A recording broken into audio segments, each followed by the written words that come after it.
நடிப்புன்றது பெரிய கடல் மாதிரி. அந்த நடிப்பு கொதிக்கிற எண்ணெயில் போட்ட சுருள் பக்கடா மாதிரி பொறிஞ்சு தள்ளிடணும். சூடு இல்லாத எண்ணெயில் போட்ட கடுகு மாதிரி போட்ட உடனே வடை சட்டி கீழே போயிடக்கூடாது. அப்படிதான் இங்கே ஒருத்தர் எண்ணெயில் போட்ட சுருள் பக்கடா மாதிரி, அதாவது கொதிக்கிற எண்ணெயில் போட்ட சுருள் பக்கடா மாதிரி பொறிஞ்சு தள்ளிடுறாங்க. அந்த நடிப்பு நீங்களே பாருங்கள். இந்த சீன் என்னன்னா, காதலன் வந்து விஷத்தை குடிச்சிடுறாரு. காதலை காதலனை பார்க்க வராங்க. அப்போ காதலன் சொல்கிறாரு, இப்படி டைலாக் பேசுகிறாரு, நீ வந்து விஸ்கியை தானே குடிக்க வேணான்னு சொன்ன, விஷத்தை குடிக்க வேணான்னு சொல்லலையே அப்படின்னு சொன்ன உடனே காதலியோட முகத்தில் வந்து ஒரு அதிர்ச்சி. அதுக்கப்புறம் காதலன் என்ன சொல்கிறாருன்னா, இன்னும் கொஞ்ச நேரத்தில் இந்த மரம் சாஞ்சிட போகுது அப்படின்னு சொல்கிறாரு. சொன்ன உடனே மறுபடியும் ஒரு பேரதிர்ச்சி. இப்படி ஒரு எக்ஸ்பிரஷன் வந்து வாணிஸ்ரீ அம்மா வந்து நல்லா நடிச்சு காமிச்சிருப்பாங்க. ஏன்னா கூட நடிக்கிறது யாரு? நடிகர் திலகம் சிவாஜி கணேசன் ஐயா அவர்கள். அவர் கூட நடிக்கிறவங்க எல்லாருமே போட்டி போட்டு நடிப்பாங்க. விஷத்தை குடிக்க வேணாம்னு சொல்லியே. காதல் கோட்டை படத்துல காதலன் காதலி பார்க்காமலே ஒருத்தர் காதலிப்பாங்க.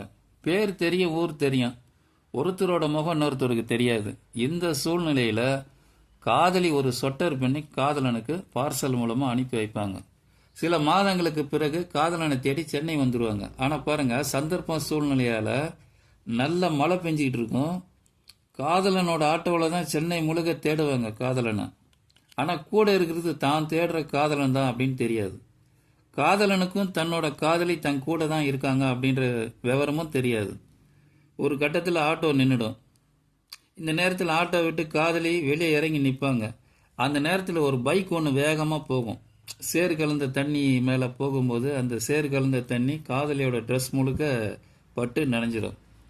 இதனால் வேற வழி இல்லாமல் ட்ரெஸ் மாற்ற வேண்டிய ஒரு சூழ்நிலை வந்துடும். அப்போ காதலன் என்ன சொல்லுவார், என்னோட வீடு பக்கத்தில் தான் இருக்குது, நீங்கள் ஒன்றும் நினைக்கலன்னா எங்கள் வீட்டுக்கு வாங்க, நீங்கள் இந்த நனைஞ்ச புடவையோடு நீங்கள் ஊருக்கு எப்படி போவீங்க, ஏன்னா அவங்க ஊருக்கு கிளம்புறாங்க ஈவினிங், அதனால் இந்த நனைஞ்ச புடவையோடு நீங்கள் எப்படி ஊருக்கு கிளம்புவீங்க, புது ட்ரெஸ் மாற்றிக்கோங்க அப்படின்னு சொல்லி கூட்டு போவார். அவங்க ரொம்ப தயங்குவாங்க. சரி வேறு வழி இல்லை, ஆபத்துக்கு பாவம் இல்லைன்னு சொல்லிட்டு அந்த ஆட்டோ டிரைவர் வீட்டுக்கு போவாங்க. அவங்கள பொறுத்த வரைக்கும் அவர் ஒரு ஆட்டோ டிரைவர். தன்னோட காதலன்ற விவரம் தெரியாது, முன்ன பின்ன தெரியாத ஒரு நபர். அப்போ வீட்டுக்கு போயிட்டு அவங்க போய் அந்த ரூமில் ட்ரெஸ் மாற்றுவாங்க. இந்த நேரத்தில் இவரும் வந்து என்ன பண்ணுவார், மழை டைம்னால ஏற்கனவே இந்த மேலே ஷர்ட்லாம் நனைஞ்சிருக்கும், அதையும் கழட்டி போட்டு, இது ஆட்டோ டிரைவர் யூனிஃபார்ம் தானே, காக்கி சட்டை யூனிஃபார்ம் போடணும், சரி குளிருதேன்னு அந்த நேரத்தில் காதலி முன்னாடி அனுப்பிச்சிருப்பாங்க பார்த்தீங்களா ஒரு சொட்டர், அந்த சொட்டரை வந்து உள்ளே போட்டுக்குவார். அதுக்கு மேலே யூனிஃபார்ம் சட்டையை போட்டுக்குவார். அப்போ அந்த சொட்டரில் வந்து ரோஜா கலர், சிகப்பு நிறத்தில் ஒரு ரோஜா கலர் வந்து ஒரு பூ போட்ட ஒரு சொட்டர், அந்த டிசைன் அப்படி இருக்கும். இது வந்து காதலி அனுப்பிச்ச சொட்டர். காதலிக்கு நல்லா தெரியும் நம்ம எந்த கலரில் சொட்டர் அனுப்பிச்சோம் அப்படின்னு. இந்த சூழ்நிலையில் ட்ரெஸ்லாம் மாற்றினதுக்கு அப்புறம் ஆட்டோவில் கிளம்பி நேராக ரயில்வே ஸ்டேஷன் போயிடுவாங்க. ட்ரெயின்லேயும் ஏற்றிடுவாங்க. ட்ரெயின் கிளம்பும்போது அந்த நேரத்தில் ஒரு காப்பி டம்ளரோட ஒருத்தர் வருவார். தெரியாமல் அஜித் மேலே இடித்தோன்னா அந்த கையில் இருக்கிற காப்பியெல்லாம் வந்து அந்த ஷர்ட்டில் போட்டுரும். சூடு தாங்காமல் என்ன பண்ணார், மேலே இருக்கிற அந்த சட்டையை வந்து கலட்டுவார். கலட்டும் போது உள்ளே இருக்கிற சொட்டர் வெளியே தெரியும். அப்போ தான் வந்து ட்ரெயின் மூவிங்கில் தேவயானி பார்ப்பாங்க. அந்த அவங்களோட பேர் வந்து கமலி. அவங்க வந்து அந்த சொட்டர் பின்னி கொடுத்த சொட்டர் இவர் போட்டிருக்கார், இவர் தான் நம்ம தேடி வந்த காதலன் அப்படின்ட்டு கன்ஃபார்ம் பண்ணுறதுக்காக சூர்யான்னு ஒரு அதிர்ச்சி கலந்து அழுகையோடு கூப்பிடுவாங்க. அவரும் திரும்பி பார்ப்பார். மறுபடியும் என்ன பண்ணுவாங்க, ஓடுற ட்ரெயின்லேருந்து குதிச்சிருவாங்க. அது மெதுவாக தான் போகும், அப்போ தான் கிளம்புது. குதிச்சுட்டு ரொம்ப ஒரு அதிர்ச்சி கலந்த ஆச்சரியத்தோட, ஒரு பக்கம் அழுகை, இன்னொரு பக்கம் சந்தோஷம், இதெல்லாம் கலந்து அவங்க அவரை தேடி வருவாங்க. ஆனால் அந்த நேரத்தில் அதே எக்ஸ்பிரஷனை இவரும் கொடுக்கணும், அஜித்தும் கொடுக்கணும். இவர் அப்படியே வந்து மரம் மாதிரி நின்றுக்கிட்டு இருப்பார். இந்த நவராத்திரி கோலு பொம்மை மாதிரி நல்லா மேக்கப்லாம் போட்டு அப்படியே நிற்பார் பாருங்க, நிற்கும் பாருங்க பொம்மை, அந்த மாதிரி ஒரு நிற்பார். அந்த இடத்துல ஒரு எக்ஸ்பிரஷன் கொடுக்கணும் இல்லையா, ஒரு ஆச்சரியம், ஒரு அழுகை, அதோட சிரிப்பு, மூணு கலந்துருக்கணும். ஆச்சரியம், அதுக்கப்புறம் அதிர்ச்சி, கொஞ்சம் துக்கம். இவ்வளோ நாள் வந்து நம்ம பார்க்காம இருந்தோம், இப்போ இவங்க தான் நம்ம காதலிச்ச பொண்ணு அப்படின்ற ஒரு சந்தோஷம் வரணும். கூட வந்து ஆனந்த கண்ணீர். அது துக்கம்னு சொல்ல முடியாது, ஆனந்த கண்ணீர். இதெல்லாம் சேர்ந்து வரணும். ஆனால் இவர் வந்து முதல்ல அறிமுகமானவங்கிட்ட லைட்டாக ஒரு ஸ்மைல் பண்ணுவாங்க பார்த்தீங்களா. சில பேர் பாருங்கள், சிரிக்கும் போது ஒரு லிப் மூமெண்ட்டு அளவாக வந்து ஒரு 1/4 இன்ச் 1/2 இன்ச்சு சிரிப்புமா வேண்டாமா, சரி வேறு வழியில் சிரிச்சு தான் ஆகணும் அப்படின்னு லைட்டாக அந்த லிப்பை வந்து சரி ஒரு 1/4 இன்ச்சுக்கு ஒருத்தட்ட பிதுக்குனா போதும் அப்படின்ற மாதிரி சிரிப்பாங்க பார்த்தீங்களா. அந்த மாதிரி இருக்குது. இந்த இடத்துல எப்படி எக்ஸ்பிரஷன் கொண்டு வரணும், இதில் வந்து நடிகரோட தவறுன்ற மாதிரி தெரியல. ஏன்னா வந்து அவரை வந்து வேலை வாங்குறது டைரக்டர்கிட்ட தான் இருக்குது. ரெண்டாவது சென்ட்ரல் ரயில்வே ஸ்டேஷன் கூட்டமாக இருக்கிற இடம்.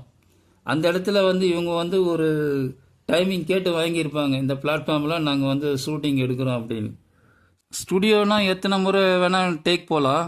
ஆனால் பொது இடத்துல வந்து நம்ம வந்து சீக்கிரம் ஷூட்டிங் முடிச்சுட்டு வரணும். அந்த அவசரமாக இருக்கும்னு நான் நினைக்கிறேன். டைரக்டரும் வந்து அதை பெருசாக எடுக்கவே இல்லை. ஆனால் அந்த காட்சி தான் வந்து முக்கியமான காட்சி. அது அந்த படத்திலே வந்து 2.5 மணி நேரம் படம். இவங்க எப்போ சேருவாங்க அப்படின்னு படத்தில் நடிக்கக்கூடிய மித்த கதாபாத்திரங்களும் அந்த காதலன் காதலியும் எதிர்பார்த்து காத்துக்கிட்டு இருப்பாங்க. படம் பார்க்குற ஆடியன்ஸும் அதே ஒரு எதிர்பார்ப்பு இருக்கும், இவங்க 2 பேர் எப்போ ஒன்றா சேருவாங்க, ஒருத்தருக்கு ஒருத்தர் எப்போ முகம் பார்ப்பாங்க அப்படின்னு. அப்போ அந்த பார்க்கும்போது அந்த இன்ப அதிர்ச்சியை வந்து முகத்தில் காமிக்கணும். அதை தேவயானி மேடம் நல்லா பண்ணியிருப்பாங்க. நம்ம தலை அஜித் வந்து அந்த இடத்துல கோட்டை விட்டார்.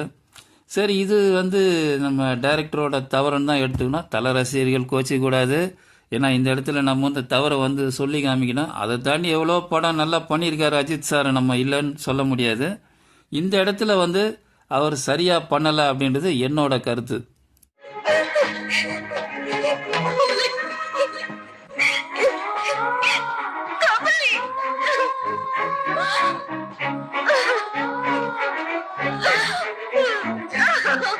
சினிமாவிலேயே இப்படி இருக்குன்னா டிவி சீரியல் அதுக்கு மேலே. டிவி சீரியலில் வந்து நவராத்திரி கொலுபொம்மை மாதிரி நல்லா விதவிதமாக கலராக பவுடர் பூசிக்கிட்டு விதவிதமான ட்ரெஸ்ஸை போட்டுக்கிட்டு அப்படியே வந்து நவராத்திரி கொலுபொம்மை மாதிரி அப்படியே நிற்பாங்க. ஆனால் அந்த எக்ஸ்பிரஷன் பார்த்தீங்க அப்படின்னா அளந்து, நம்ம அந்த பிச்சைக்காரங்களுக்கு தர்மம் பண்ணும்போது அளந்து போடுவோம் பார்த்தீங்களா, அள்ளி கொடுக்கணும். அந்த மாதிரி ஒரு அளவோடு இருக்கும். ஒரு தர்மம் பண்ணுறது வந்து அள்ளி கொடுக்கணும். பசியோடு வந்தவங்களுக்கு வந்து நம்ம வந்து சாப்பாடை அளந்து கொடுக்கக்கூடாது, அன்லிமிட்டெட் மாதிரி கொடுக்கணும். அந்த மாதிரி டிவி சீரியலில் நடிப்பை வந்து அன்லிமிட்டடாக கொடுக்கணும். இவங்க வந்து லிமிட்டடாக கொடுப்பாங்க, இது போதும், இந்த ஒரு நாள் பேட்டாக இவ்வளோ நடிப்பு போதும் அப்படின்னு. ஆனால் வந்து அது காரணம் வந்து நடிப்பு தெரியாது, டைரக்டருக்கும் வந்து அவங்கக்கிட்ட வேலை வாங்க தெரியாது.